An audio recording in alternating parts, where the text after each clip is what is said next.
Here's a cool feature known as memory extension, and basically it will use your storage as additional virtual memory. This is for the Xiaomi 13, Xiaomi 13T Pro, or any of the Xiaomi phones with Android 13 or Android 14. Let's get started. To find this feature, use the quick panel access, tap on the settings here, and from the main settings, you'll go all the way down to the part that will say additional settings, right there.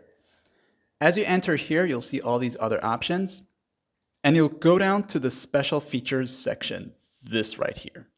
You'll see memory extension, and once you're there, you'll be able to get access to this here. Now, some users did claim that it's not a good idea to enable this feature, so you'll want to use this at your own risk. But if ever you were looking for this feature to either enable it and change the amount of storage you're going to use, it's right here. And if you want to turn it off for the safeness of your phone, go with the off option, and that's that. Like and sub.